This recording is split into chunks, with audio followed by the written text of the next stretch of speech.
Okay, perfect. Welcome everyone to our Technical Tuesday. We have Jane Hammond today talking to us about like all the great library resources that we can use as grad students. So whenever you're ready, Jane, we're ready for you. Great. Um, Thank you all so much for being here today. So as you heard, we're going to talk about navigating university libraries resources. If you do want to go back to anything that I talk about today, the slides are available to you. So you can use that QR code if you want to access those slides, or you can go to go.osu.edu navigating SP25. And you can access those slides. You could also feel free to send me an email. My email is hammonds.73@osu.edu, and I'm happy to share the slides or talk about any of the resources that we are talking about today. So our session is Navigating University Libraries Resources. I'm really excited to be here today and have a chance to talk to you about this. Wish I was able to see you all, but please do if you do have questions that I'm going along, or if there's anything that is not showing up on the screen that you think that you should be seeing, please do let them know so that they can let me know and we can make sure that everything is aligned with what you are seeing and able to answer any questions that you have as we're going along. So I always like to start by just checking in to see how everyone is feeling today. So you don't have to share your answers, but we have just a few options here on the screen if you want to just think about how you're feeling today. So I have an annoyed alpaca, a busy badger, a cozy cat, a drowsy dog, an excited emperor penguin, and a hungry hamster. So I'm guessing a lot of folks might be hungry hamsters at this point. I think some folks might be eating lunch at the moment, which is totally okay. But I always like to start by just checking in and seeing how folks are doing before we go ahead and move forward. So I'd also like to give you a chance to think about, kind of take a moment to pause as you're listening, to think about any questions that you have about navigating the library or navigating library resources that you would like me to answer today. So you can feel free to pass those questions on to me, and I'll make sure that I answer those during the session. But you can just take a minute to think about, what is a question that you would like to have answered? If I don't answer it, during the session today, you can ask me at the end. So my name is Jane Hammonds, and I am an associate professor in the university libraries. I am the teaching and learning engagement librarian. And as I mentioned, my email is hammonds.73@osu.edu, and you can feel free to email me if you have any questions about anything that we are talking about today. Our focus here today will be on making sure that folks are familiar with a range of different resources and services that are available through the university libraries. I'm not able to cover everything, and it's kind of a high level picture of all of the resources and services that we have available. I've tried to pick the ones that I thought are most relevant to graduate and professional students, but there are many other resources as well out there that I probably aren't able to talk about today. So if there is a question that you have, again, you can always contact the library to see what we are able to do for you and how we're able to help you. And so that's really the second point, is to making sure that everyone is familiar with and knows that you can contact the library, you can try to get help, that there's a lot of people available to help our students. Right.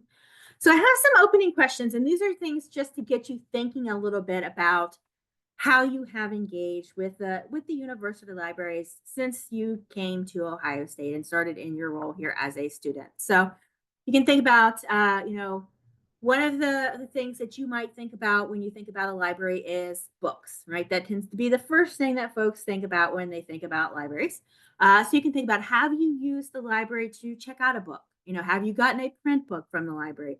Have you gotten an electronic book from the library? Most of our books are electronic now. We obviously have a big print collection, but most of our books are electronic now. Have you requested a book through interlibrary loan? So that's sort of one way that some of you may or may not have engaged with the library in the past. But there are a lot of other ways, and there's a lot of other types of resources and services available in the library that is much more than accessing books.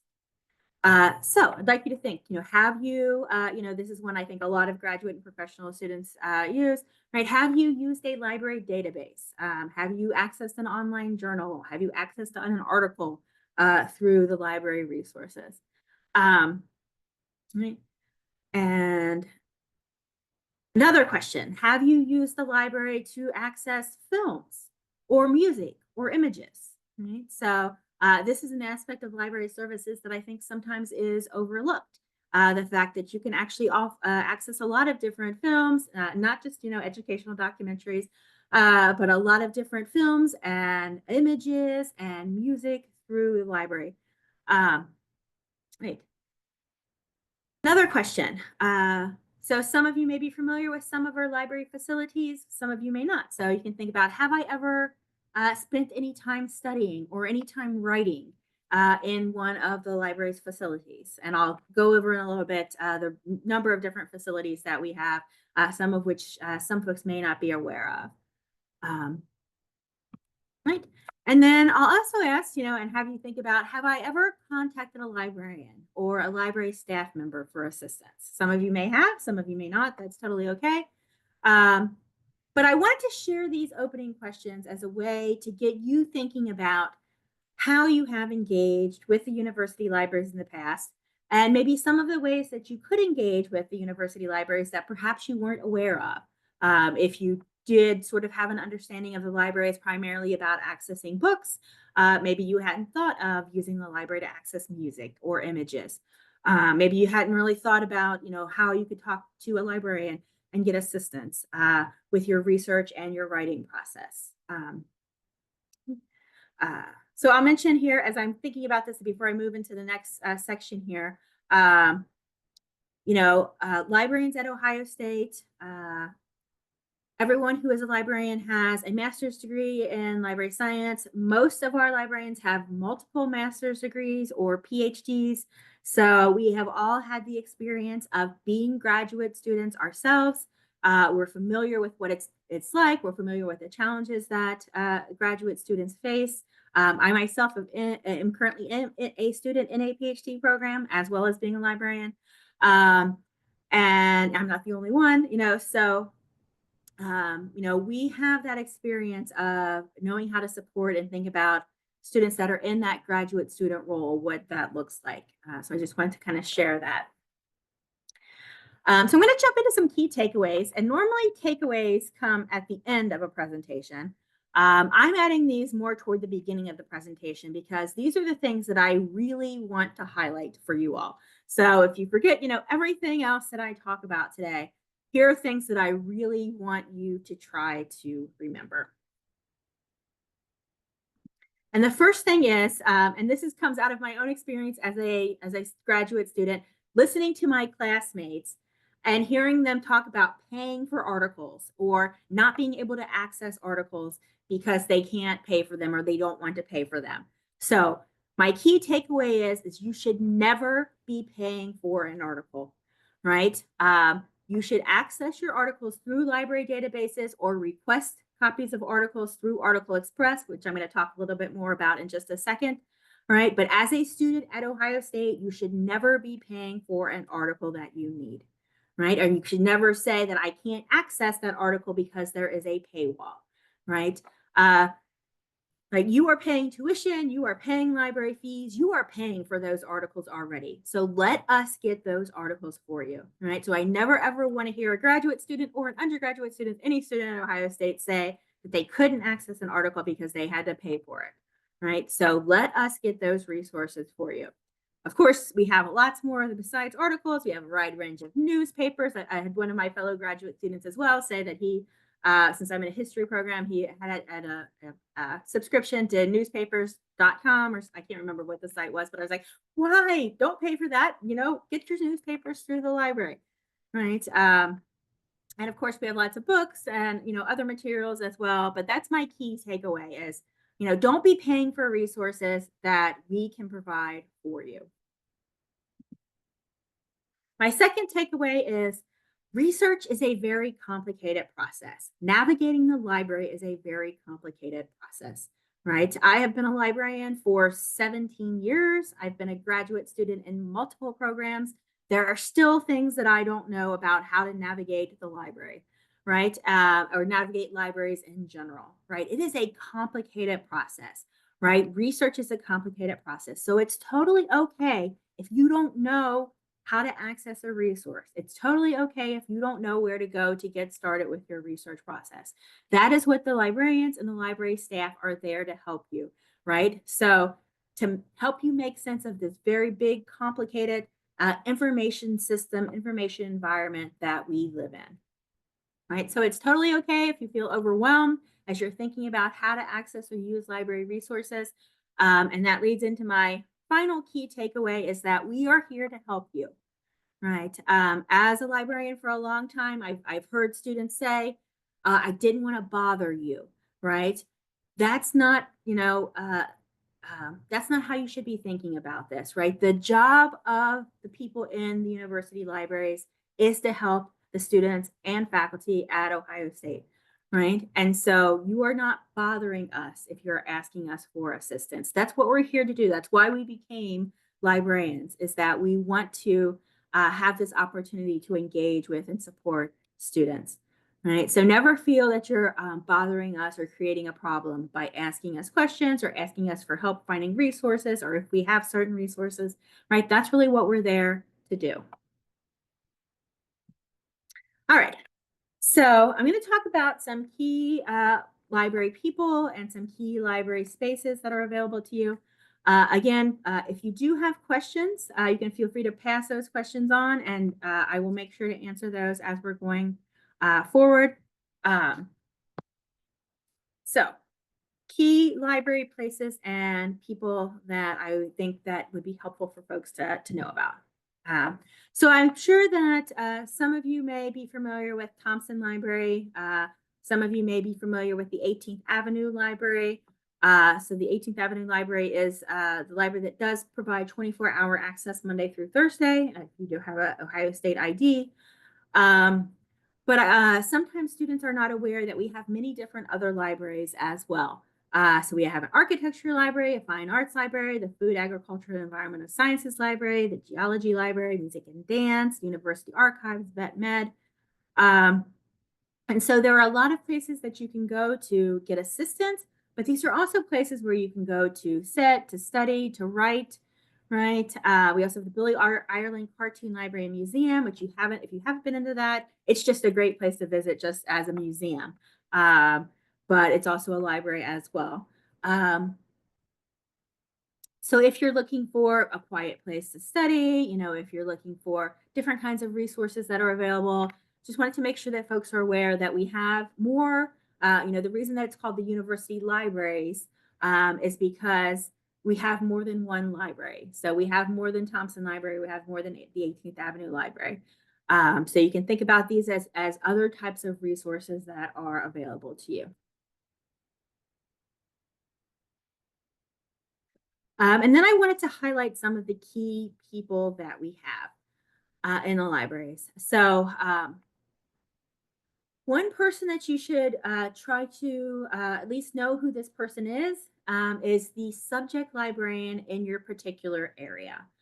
So basically each broad area or field, there is a librarian who is assigned to work with the students and faculty in specific colleges or specific departments. I'm going to go out and take a look at the subject librarians list here. Hopefully my screen does shift over and is showing you now the subject librarians. If it's not, someone please do let me know. Yes. So you can take a look here. So depending on what area you are in, you will be able to see the list of the subject librarians that are in that area. So if you're an anthropology student, for example, your subject librarian is Kay Clopton. If you're an architecture student, your subject librarian is Tina Franks, right? So you can keep in mind that, you can just put general questions to the library, and I'll share that information.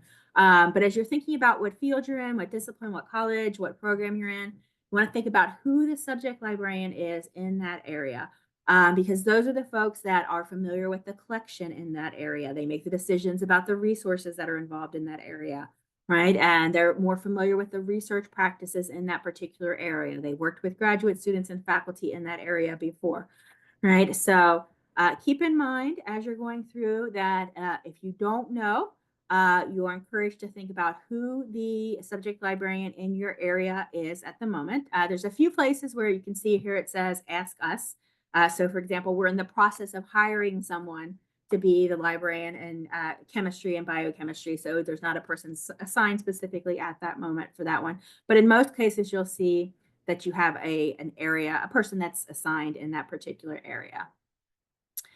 So please keep that in mind as you're thinking about key people to keep in mind and thinking about who you might want to contact if you have any questions, any areas where you need assistance with your research. Your subject librarian is a great place, a great person to go to for assistance.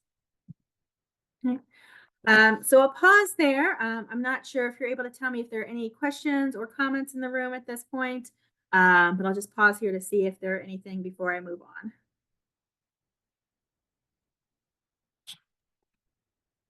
Sorry. Are you looking to hire biology librarians? Someone's asking. There is a current job search for a physical sciences librarian. So the person in that role would need to either have a master's degree in library science or an equivalent degree, such as a PhD in an area that was relevant to that. I honestly don't know, though. We're at the interview stage, so I don't know if that position, if it's still possible. I don't think it's still possible to actually apply for that position, if that's what you were interested in. After that question, so regarding the area librarians, would my questions for them best be just regarding like lit review, or can I ask them about like what software would best like work with my data or something like that? Yes, absolutely. You can definitely ask them a range of different types of questions. So, and I'm going to talk a little bit more about some other folks that might be able to help more with like data management questions. But that is certainly a place that you can start. It's going to depend on the particular librarian exactly how much assistance that they're able to give in terms of what software is most appropriate, how to handle and manage your data.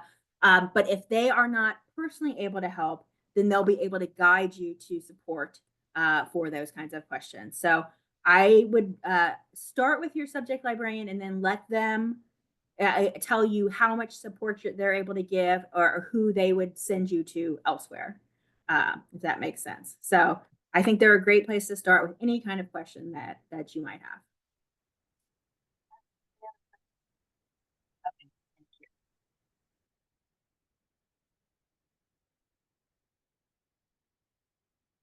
So if that was a question, unfortunately, I was not able to hear that. Oh, no more questions. Thanks. No more questions. Okay. Yep. Right. So we'll go ahead and move on. So I want to talk about some of the key resources that we have available. So one of the things that I want to mention is that we have subject guides. So what these are basically online guides that provide recommendations for databases, journals, books, other resources in particular subject areas. So I'm going to go out and take a look. So hopefully you all should be seeing the subject guides screen. So if, for example, you are in art and design, here is our guide for art. And so what it has is information on here, sort of general library information. We have information on our art and design librarian, Courtney. But then we have, okay, here's some recommended books. Here's some guidance for how you would search for books. Here's guidance for how you would search for articles. So here's specific art databases that we have, right? Here's how you could go about finding and using images. So each of the guides that we have will be customized more toward the specific subject area. So obviously for art students, Courtney has information on how to find images, right? Because that would be really important for art students. In other areas, it's going to be the resources that were most appropriate for the students in that particular area. So if you're not sure where to get started, you don't know which databases are the appropriate databases to use or which journals might be recommended, the subject guides can be a great place to go to get an idea of sort of like, here's the recommended research resources in this particular area. And again, you can also ask your subject guide, your subject librarian.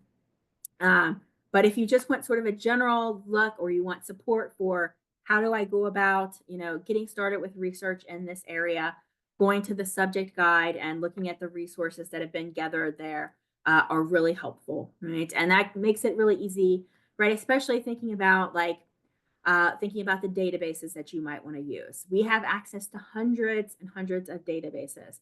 So you don't want to be going through the entire list of databases and saying, I don't know which databases to use.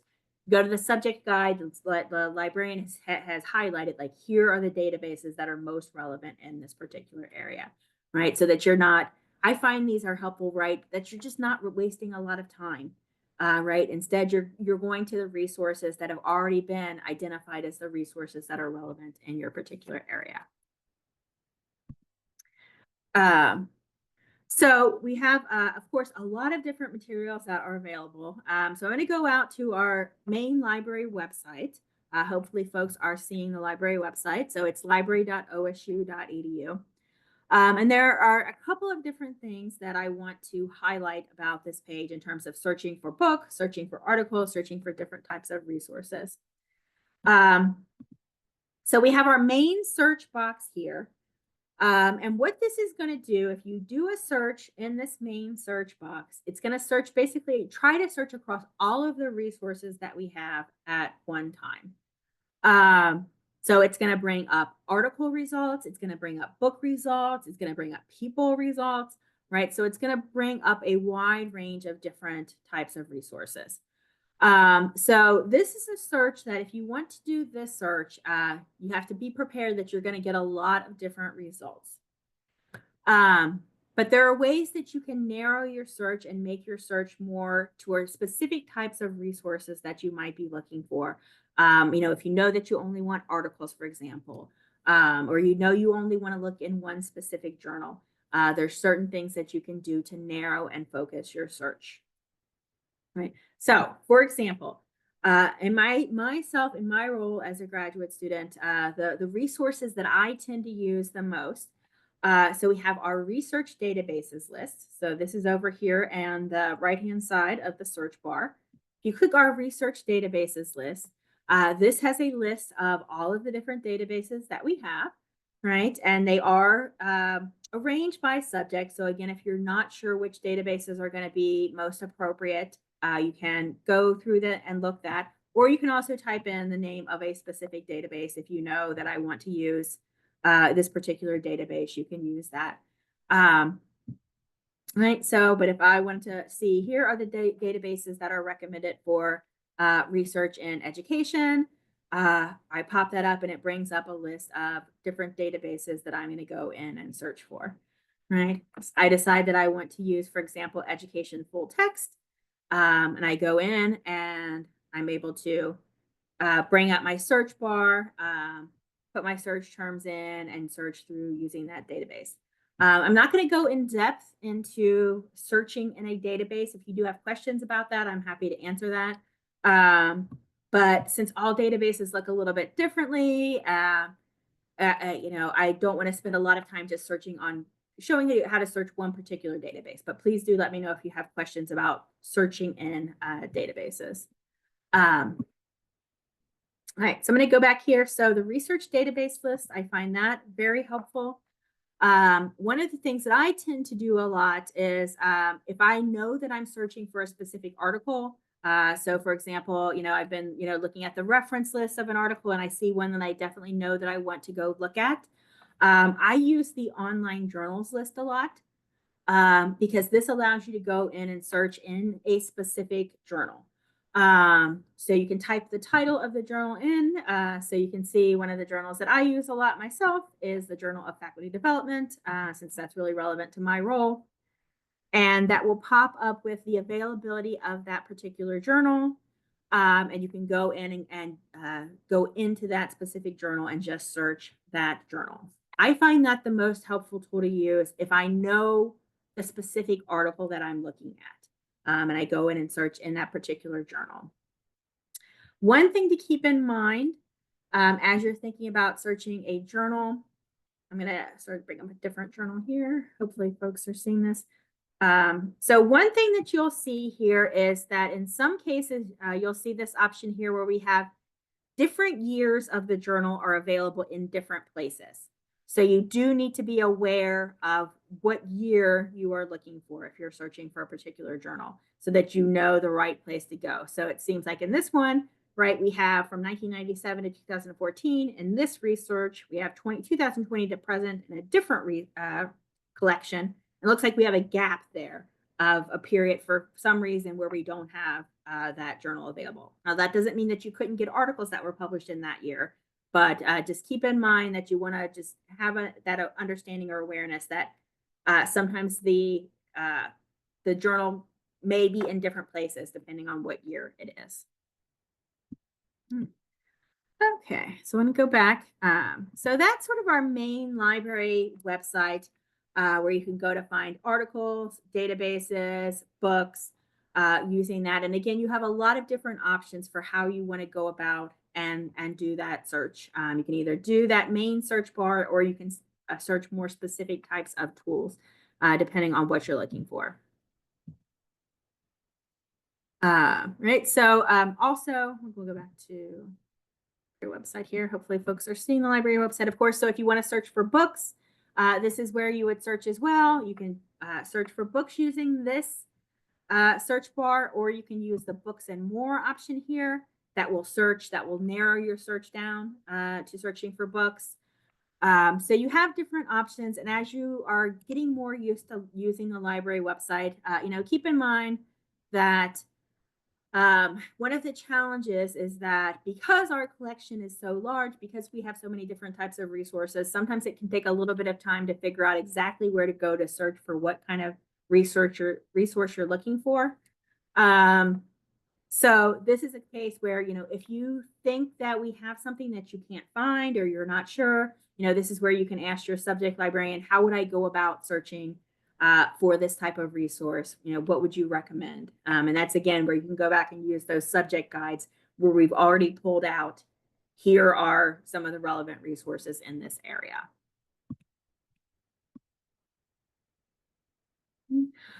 So I don't know if anyone will be looking for dissertations, but just keep in mind that if you are, we do have a guide specifically for how to go about finding dissertations. I'm not going to spend a lot of time talking about that, but I just wanted to make sure that folks were aware of those. As I mentioned earlier in the presentation, we can have access to videos, streaming media, online images, music. And so there's a wide variety of resources that are available through there where you can access these. The last time I checked, for example, I haven't checked recently, but you could access HBO's Chernobyl miniseries through our collection. So it is more than just, what you might think of as traditional kind of, boring educational documentaries. We have a wide range of media that is available to you through our collection there. As I mentioned, if you're looking to find newspapers, we have newspaper access as well. I will say that newspaper access can sometimes be a little bit tricky. So if you are searching for newspapers and you are using those as particular sources, that's a good place, again, to talk to your subject librarian about the best way to access newspapers because it can be just a little bit tricky with the way newspapers are archived. And sometimes the versions that are in the archives, especially as things have moved into being only online, online versions sometimes don't automatically match print versions. It can be a little tricky. All right, source citing. I know that this can sometimes be an area of great challenge to students, a lot of concern about how to cite sources. So I do want to mention that, and sorry, the wrong link there. That's our health sciences citation guide. So if you are a health sciences student, keep in mind that the health sciences library is not technically part of the university libraries, but we work closely with health science librarians, and they will have all of the same resources. So if you're a health science student, they have health science LibGuides, they have health science subject librarians. So they will have all of those same resources available to you. They just are not specifically part of the university libraries. So if you are interested in support for citation management, so we have some guides on here, for example, using tools such as Zotero, RefWorks, EndNote. So if you want information about how to use those resources, how to access those resources, we have some guidance available to you on those. And then if you need information on specific citation styles, we also have access to the latest citation guides. So for example, a project that I was working on recently, I had to use the Chicago Manual of Style, right? And you can get a lot of information about that online. If you actually want to access the full Chicago Manual of Style, you can do that through the library, right? Lots of information there available on different citation styles in case you have questions about that. And one thing I'll mention is, obviously we have a very big collection, but there's no way that we can have access to have everything. So if there is something that you need, if there's a book, for example, that you're looking for and you can't find it through the libraries, you can make suggestions to have things added to the library collection. It's no guarantee that we will be able to access, add everything depending on what it is. But if you do have suggestions and want to say, why don't you have this book? I need access to this book. You can make that suggestion, and we'll look into seeing if we can add that to the collection. All right. So I'll pause here again to see if there are any questions or comments or thoughts that folks would like to share. And I know I'm doing a really high level, quick overview, but I wanted to just make sure that we have a big picture of all of the resources that are available to you. So pause here to see if there are questions or comments. Questions are good. Okay. All right, so talked a lot about resources that are available. We've talked about people, we've talked about places. So now I do want to highlight some of the key services that are available. So one of these services is interlibrary loan. Some folks may be familiar with that, some may not. But this is the service that allows you to request material that is not owned by Ohio State. So books, book chapters, articles, right? You can put in a request and we will go out and try to find that source for you, right? So if it's something that we don't own, we'll see, do other libraries in the state have that resource? Do other libraries across the country have that resource? So we'll try to get that resource for you. Depending on what type of resource it is, how long it's going to take. For books, it's going to take a little bit longer normally. So, if it's a print book, they'll have to ship it here. For articles or book chapters, it can often be only at a day or so because normally those can just be photocopied and sent. So it just kind of depends on what kind of resource it is. But interlibrary loan will allow you to request materials that we don't own and have them sent directly to you. So part of interlibrary loan is this option called Article Express. And as a librarian and as a graduate student, this is the service that I use the most that the library offers. And what this does is provides electronic delivery of journal articles to you, and they'll send you the PDF of the article, right? So if you can't find the article full text in our database, we will find that article for you and send you a PDF copy of that article. Go back here a little bit for a second. Went too far, right? And what's really great about this service is this also does, as I mentioned, book chapters as well. And so I work from home, so I hardly actually come to campus anymore. And sometimes I will need book chapters and books that are at Ohio State's campus, right? And what they will do is someone will go and get that book off the shelf in the library and make a copy of that book chapter and send me the PDF of that chapter, right? So If there is a book chapter, if there is an article that you need, use this service and they will send it directly to you. Right. So this goes back to the point that I made earlier, like never pay for an article, right? Let us get it for you. Right. So again, this is the service by far that I use the most as a librarian and as a graduate student. Right. Copyright services. So, some of you may be at the point where you're thinking about publishing your work, presenting your work, writing your dissertation. So you'll want to be thinking about copyright, both in terms of protecting your own copyright. If you are at the point where you want to sign a publishing agreement, for example, you want to think about what the implications are for that. But also, if you need to use copyrighted material in your own work. So if you're, writing a chapter, you're writing an article, you want to use copyrighted material, you're not sure how to do that. You can go to Copyright Services to get guidance on how to protect your own copyright and also how to incorporate copyrighted material into your own work. So keep that in mind, is that we do have copyright services available. Now, this is not full legal guidance. Right? So they're not copyright lawyers, but they can provide you support and help answer your questions about copyright and point you in the right direction if you did need more specific guidance. Right. So I mentioned earlier, there was the question sort of about data and like tools and research and data tools and those kinds of things. So if you have questions around data management, data visualization, those kinds of areas, one place that you might want to consider going to is the Research Commons, right? So this is an area within the 18th Avenue Library, but it's also a suite of services that is for graduate students, postdoctoral scholars, and faculty that has guidance in those areas of research data management, data visualization, tracking your own research impact, geospatial information systems, right? So if you're doing anything, for example, where you want to be creating maps of your data, we have a geospatial information librarian, right, who is available to help you map your material, right?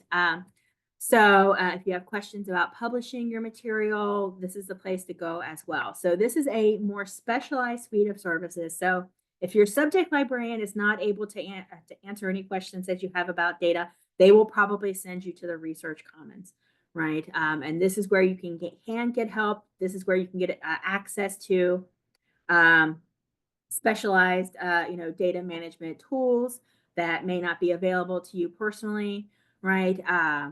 So if you need to use NVivo, for example, right? So this is the place to go where you have questions about how you manage your data, how you, organize your data, how you present and share your data. The Research Commons is the place to go for that kind of assistance. And then I'll just mention a few more things. So depending on what area you're in, you may be interested in our special collections and university archives. So we have special collections of primary source materials, for example, our rare books, our Theater Research Institute, our Polar and Climate Research Center, Ohio Public Policy records, Medical Heritage Center. So depending on what area you're in, we may have more specialized collections of primary source materials that are available to you through our special collections. Our curators are very used to working with students and faculty to help them with their research. So keep in mind what areas that you have that might be relevant there. If you're doing anything related to the history of the university archives is available as another research tool for you. And then I'll just mention, so general help or guidance, I encourage you to contact the library. You can go to library.osu.edu/ask-us as like sort of the main place to go to get started, and then, let them direct you to additional assistance. So, that is a lot of stuff that I went through really fast and really quickly, but it's a high level overview of the main sort of resources and services and people that I think that are most relevant and helpful to graduate students. So I'll pause there as we kind of wrap up this presentation and open it up to final questions, comments, thoughts that folks have.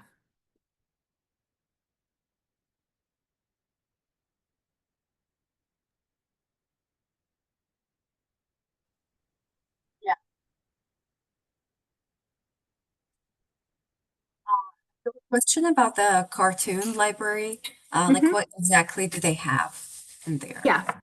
Yeah, that's a great question. So they have a large collection of various comics from a variety of different artists going back. I'm not sure how far back they go, but they have like the history of sort of comics and cartoons that are available.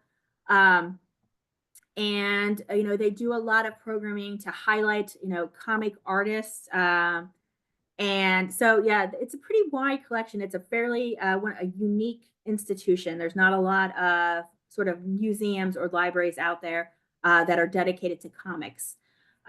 So you can use that library as a research center, but it is also a museum as well. So if you're just interested in sort of the history of comics, that's a place that you can go and visit. In terms of the specifics of their collection, that's something where you would need to reach out to the curators there to talk about who exactly they collect and the extent of what their collection is.